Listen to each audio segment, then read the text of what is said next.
Assalamualaikum warahmatullahi wabarakatuh. Salam sejahtera, salam sehat untuk kita semua.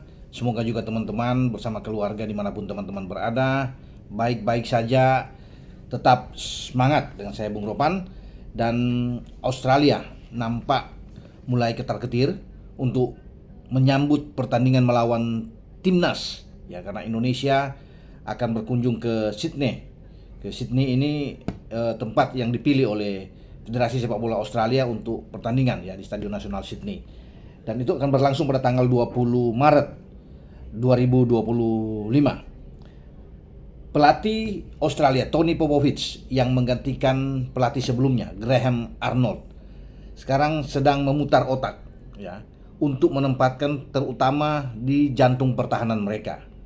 Ketika kabar terakhir bahwa salah satu pemain paling berpengaruh di dalam tim Australia atau di Socceroos ini, Harry Souttar, pemain jangkung yang dipinjamkan Leicester ke Sheffield United, mengalami cedera Achilles tendon. Dan dia konon dikabarkan harus istirahat ya sampai 4 bulan ke depan atau bahkan mungkin sampai akhir musim. Kalau dia bisa tersedia lebih cepat itu pada bulan April. Tidak mungkin untuk dipaksakan bermain melawan Indonesia pada 20 Maret. Yaitu menjadi pekerjaan yang sulit bagi Tony Popovich untuk menggantikan Harry Souttar. Walaupun pemain-pemain belakang Australia cukup banyak ya berpengalaman, tapi ini adalah pemain yang tidak tergantikan. Dia mencetak salah satu gol ketika menang 4 gol melawan Indonesia di Piala Asia di babak 16 besar saat itu di Qatar. Dan dia tampil di Jakarta saat bermain imbang 0-0 dengan Indonesia. Pasangan dia adalah Cameron Burgess ya di jantung pertahanan, karena mereka bermain dengan 4 pemain belakang ketika itu. Ada Alessandro Sirkati di kanan dan juga ada di kiri Aziz Behich yang bermain di kiri dengan 4 pemain belakang. Nah, sekarang tanpa Harry Souttar, ini yang akan berpikir siapa yang akan menggantikan posisi Harry Souttar. Karena selain Harry Souttar juga ada Alessandro Sirkati, pemain berdarah Italia ini juga mengalami cedera dan tidak akan bermain melawan Indonesia. Sehingga di posisi kanan juga harus dipikirkan dengan matang oleh Tony Popovich. Ya. Indonesia dianggap tim yang sangat berbahaya di mata Tony Popovich ketika mereka melihat Jai Ises dan kawan-kawan mampu mengalahkan Arab Saudi 2-0 di GBK. Karena sebelum Arab Saudi datang ke GBK, Arab Saudi bermain imbang menahan Australia. Itu yang menjadi pemikiran dari Tony Popovich bahwa Indonesia berpotensi, bukan tidak mungkin ya, mengalahkan Australia di Sydney. Ya, atau paling tidak bermain imbang, karena tujuan Indonesia yang datang ke Sydney ini adalah bermain imbang atau membuat kejutan ledakan besar mengalahkan Australia. Kalau kita mengalahkan Australia, ini walaupun ini tidak mudah ya, peluang untuk lolos peringkat kedua sudah di depan mata. Karena ada 2 kandang yang kita masih punya, melawan Bahrain 25 Maret dan juga di awal Juni ya, di tanggal 5 itu menghadapi Cina.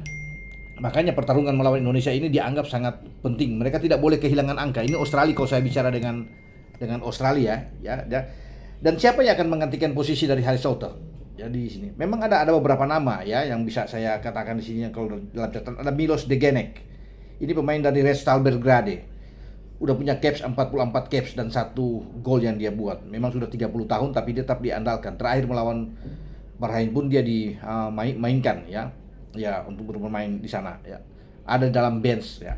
Kemudian ada Lewis Miller ya, pemain dari Hibernian, bermain di Scotland. Ini 10 caps, bagus, masih 24 tahun yang bisa disiapkan oleh Tony Popovich.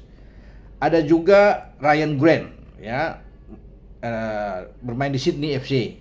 Tapi saya pikir ini akan sulit bisa mendapat tempat karena di sana mungkin ada Degenek dan Miller yang akan dimainkan.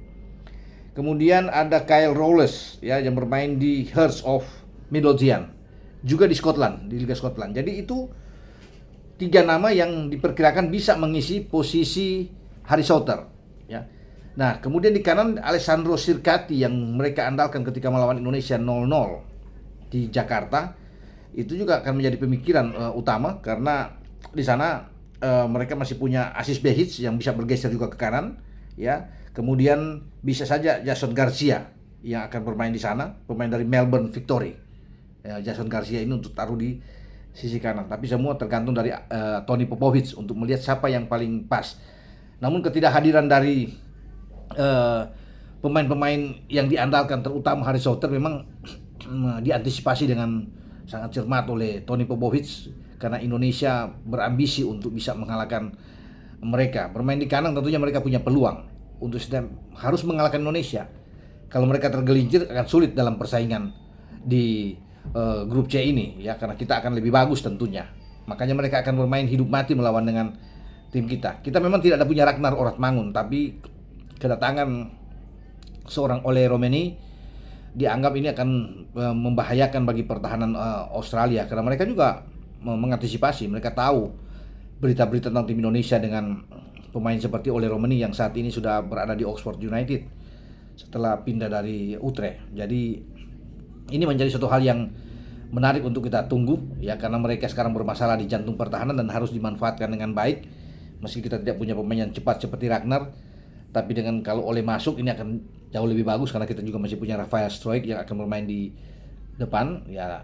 Kita akan lihat nantinya formasi apa yang akan kita tampilkan melawan Australia, dan kita tidak boleh kalah dalam pertandingan ini. Kalau paling tidak saya bilang itu imbang sudah bagus buat Jai Isyas dan kawan-kawan.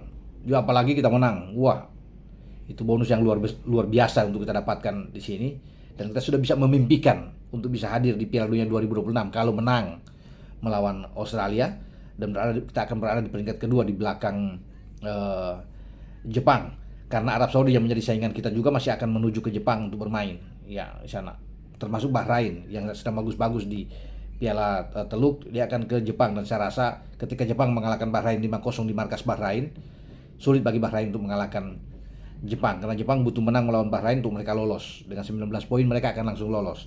Arab akan ke Jepang. Australia masih punya sisa pertandingan melawan juga Jepang. Australia masih akan berkunjung ke Arab Saudi. Jadi itu peluang kita terbuka ketika baku hantam di antara pesaing-pesaing kita yang ada di bawah kita ya. Dan kalau kita bisa mendapatkan poin penting melawan Australia di Sydney, ini bagus buat pemain-pemain kita. Jadi semoga ya kita bisa mendapatkan hasil positif di saat akan menghadapi Australia. Memang masih lama, mungkin masih ada 2 bulan lebih ke sana, tapi seperti sudah tidak sabar banyak penggemar sepak bola Indonesia, pencinta sepak bola Indonesia untuk melihat duel antara Australia melawan Indonesia di Sydney. Oke. Dengan saya Bung Ropan berbicara di sini untuk laga Australia melawan Sydney, di mana pertahanan Australia sedang bermasalah untuk menghadapi Indonesia. Tinggal sekarang bagaimana kita bisa memanfaatkan laga tersebut di saat Alessandro Sirkati tidak ada, di saat Harry Souther juga tidak ada di sana. Walaupun mereka masih punya, saya bilang tadi ada Cameron Burgess, ya ada Miller, ada Degenek yang mungkin masih bisa bermain, ada Asis Behic yang ada di belakang yang bisa bermain, tapi kehilangan Harry Souther ini sangat berpengaruh dan kita harus bisa memanfaatkan kesempatan itu ya untuk bisa mendapatkan hasil yang baik. Oke, dengan saya Bung Ropan, ciao.